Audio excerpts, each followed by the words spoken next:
Hey everyone, Dusty here. Today I'm going to share with you some chain lube basics.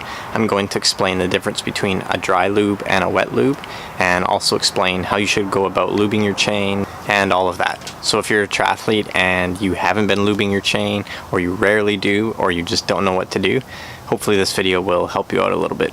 Okay, so first up, there's two main types of lube that you can use on your bike chain, and that's a dry lube and that's a wet lube.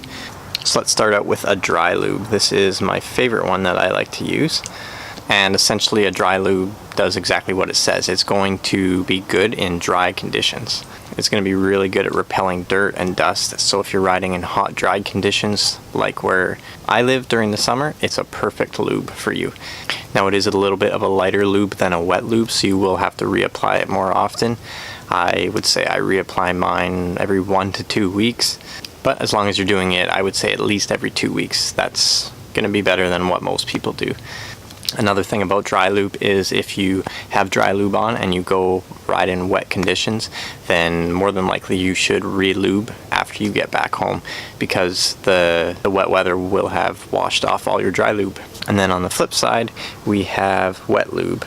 I like using this Pro Gold Extreme chain lube. Now they say that you can use this in all weather conditions. It's certainly more geared towards wet and other poor conditions. However, I do prefer using the dry lube in dry conditions, so essentially my entire race season and my summer. Now the thing about wet lube is it's a lot heavier. You won't have to reapply as often. However, if you have a wet lube on and you are riding in a lot of dry conditions, so lots of dust and dirt, it can stick to the chain a lot easier than if you had been using a dry lube. So that's the only negative to using a wet lube. So essentially that's the big difference between dry lubes and wet lubes is, are you riding in dry conditions? Are you riding in wet conditions? And now let's get into some basics of actually lubing your chain.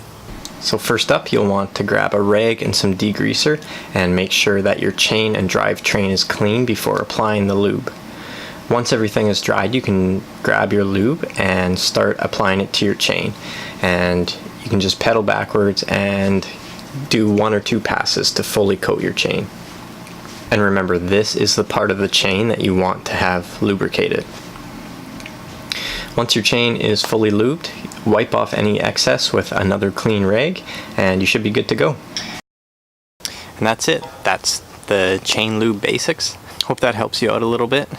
And make sure that if you haven't been lubing your chain that you start. It will save you watts. And don't just leave it for your once a year bike checkup from your bike mechanic. Lubing your chain needs to be a part of your week or every other week routine, and it's something everyone can do, and it's super simple. I don't know how many triathletes I know who are on $5,000+ triathlon bikes, yet they don't lube their chain. Do it, do it, do it. And I showed you my 2 favorite lubes that I like to use, and if you wanted to use those ones, I'll put a link down below in the description where you can find those. And like always, if you liked the video, make sure to give it a thumbs up, and if you haven't yet, make sure to subscribe for more everything running, triathlon, and nutrition related.